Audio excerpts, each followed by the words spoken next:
Today's guest on Inside the Issue is Brigitte Hoarau, whose story, Her Uncle's Home, is featured in the fall 2023 issue of SIR. Brigitte Hoarau lives and writes in the Blue Ridge Mountains and holds an MFA from Georgia State University. She serves as an assistant professor of English at Georgia Gwinnett College, where she's developing an undergraduate creative writing program. Her fiction has appeared in Fiction Southeast and elsewhere. Brigitte, welcome to Inside the Issue. Thank you. I like to start these off by having the writers talk about their stories a little bit. So can you tell us maybe a little bit about Her Uncle's Home, maybe where it came from, the genesis of the story, maybe just a little bit about what's going on in the story, what it's about? Okay, yeah, sure. This was a story that actually is one of the few that I can pinpoint exactly the moment when it came to me. I was listening to NPR, their StoryCorps show, and there was an interview that started off with a young woman and a relative. I don't remember if it was a father or an uncle or somebody. And when they started talking, the warmth in her voice was just so profound. I started wondering what their relationship was. I could tell that they were really close, earlier in her childhood. And I started wondering, kind of how those relationships develop, especially with a much older male relative and a young woman, and kind of how she would see their relationship as she matures, through her 20s. And I started thinking, at what point do some young women get confused about those relationships, especially someone who might have some stunted issues, psychologically. And so I wondered, what would happen if this woman really were in love with her uncle, and was a little bit confused about it. And from there, I came up with kind of a scenario of who these characters would be, kind of what the age gap would be, and an introductory scene, and I just kind of followed it from there. And I was exploring, why would a young woman feel inappropriately connected to a relative, and this is where I got into a character who is essentially, she's looking for home, she's looking for belonging, and her main connection with it is her uncle, who is he's younger, than her mother. He's significantly younger than her mother, but he's her mother's brother. And she's been away for a while. She comes home because of something that's happened with her mother, and she's hanging out with her uncle, her younger uncle, and she's still got these kind of conflicting feelings for him. So I just kind of followed the story from there, and what her connections might be to home and belonging and her uncle from there. Yeah, I like that idea of imagining a character and just staying close to them and seeing what they do, like just not forcing it, and kind of imagining yourself into that space, and almost like you're observing what they're doing rather than moving them around. Yeah, you mentioned their age. I think at one point in the story, another character mistakes them for siblings because they're close enough in age, rather than uncle and niece.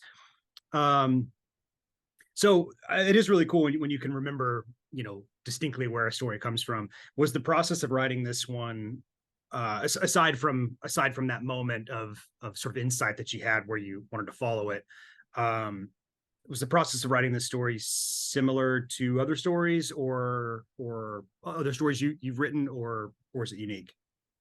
Kind of a mixture of both. I generally don't start writing until I have an opening scene in mind. And that opening scene generally, introduces my main character and kind of lets me explore where that character is going. And I am a pantser. I generally, follow my characters. I don't have, stories plotted out ahead of writing. I follow them and see where they go.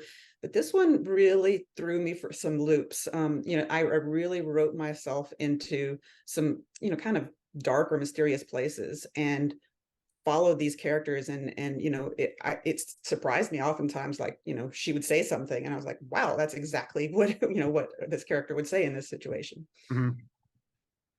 Yeah, I mean, I would imagine this story too, given the character and the I don't know, inappropriate or taboo nature of their relationship. And I mean, to be clear, nothing. I mean, the Marley kisses her uncle, but he is very adamantly pushes her away. So nothing actually in the story happens. But there's a clear their relationship is bordering inappropriate, or at least the main character Marley, that's those feelings that she's having. But yeah, I can imagine being surprised about where this character goes and sort of wrestling with it. And that's kind of one of the things that I suspect that pose some challenges for you. Finding, following this character where she's going, and navigating this, it's not an incestuous relationship, but it's, in the sort of. So what I was saying was, the writing yourself particular challenges for this relationship that's not exactly incestuous, but it's at least from Marley's perspective, it's leaning that way. So what were there any challenges in writing that character, where she's approaching that? Say that again. Challenges for. Yeah, I'm not asking this question very well. I'm just wondering like what the craft challenges of this story were. And I suspect a lot of it had to do with writing this character into this space. And maybe I'm wrong. Maybe there are other challenges to the story that you faced along the way. But could you talk about that, if there were any particular craft challenges? Yeah, I mean, I think that the biggest craft challenge was understanding where she's coming from without having to write all of it on the page. I imagined a backstory with her mother, her relationship with her mother, and there's a lot of, obviously there's a lot of history there with her mother, and then also, episodes with her uncle. So I had this story at over 12,000 words at one point, just because I was writing in a lot of those scenes, because I was trying to understand where she came from, and also where her uncle Leo had come from. And so I had entire scenes of things that had happened with Leo when he was not at home, when he was up in Chicago at law school, and a lot of this backstory was there in the story. So I think the biggest challenge was having showing where they were emotionally, and where she was developing, without actually having to go through all those vignette stories that kind of took away from the present moment. And I think it was the present moment often surprised me, in that the depth of emotion, the things that she was struggling with emotionally. So you're speaking about craft challenges, and about how particularly the probably early drafts, having a lot of backstory and figuring out how to focus on the present story or the front story, while still needing all of that backstory in order to move the story forward in the present. Correct? Right. Yeah. Right. And so I was following her into these very emotional moments with all this backstory in my mind, and trying to not make it seem sentimental, or trying to make the emotion in those moments earned, without the reader knowing where that had come from. So that was really challenging. Yeah, I mean, honestly, I think you do a really nice job with that, because clearly Marley has experienced some trauma of some kind, right? I mean, we kind of play armchair psychologist a little bit, but her behavior in the story speaks to someone who's likely suffered some trauma of some sort, and she uses sex as a painkiller or a distraction, or it's like the only way she can connect with men. She sort of mistakes that physical love for love, right? Or that's her only way she can sort of love. But what's nice is we don't have any scene where we get this definitive, like, this is what happened, so here's why she behaves the way she does now. And I think that we get enough, and the story, I guess what I'm saying is the story trusts readers, which I I love when stories trust readers, right? To, you give us enough and we can fill in enough of the background to understand what's going on. That's a really good feeling as a reader to have when the writer, you can sort of sit back and say, okay, I'm going to follow where this is going because they're demonstrating they know what they're doing, right?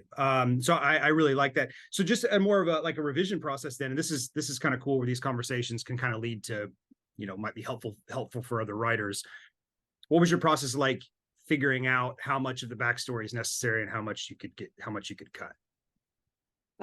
It was long and laborious. There was a lot. I think what it finally came down to was I edited out everything that wasn't in the present moment of the story, except for, I asked myself with each of those scenes or just the kind of the tangents, what is necessary for us to know in this moment. And so I do have a couple of, of summary elements of her history, and then a couple of flashbacks that have to do that come up for Marley as she's going through the story. So informative flashbacks, and I had to limit those a lot. I had to cut out a lot of things that were dear to me, which is what I tell my students to do all the time. So it worked out well. Yeah, I think so. I mean, the story's long enough. I think I don't remember how many words it is, but it's long enough that it can sort of sustain a little bit of some flashbacks and stuff, but never did I feel bogged down, which is it's kind of the worst thing that can happen, right? Is you're moving along just fine, and then here comes a flashback, and everything comes to a grinding halt. So I think that was all handled really well. And that's I think what you said about asking yourself that it's a hard question, but it's pretty simple, right? How much of this is necessary? One of the things I'm always pushing students is to think about the reader, right? To really focus that the reader is everything. And I think that question embodies that exactly, right? How much of this is necessary for readers? Well, how little do they need to know to be where I need them to be? Especially, it's especially challenging, I think, with a story like this, where it might be more difficult for a reader to understand the main character, because this is something that a lot of people are not familiar with, or that that they can't identify with. So I had to make them identify with her to know enough of her background to do that.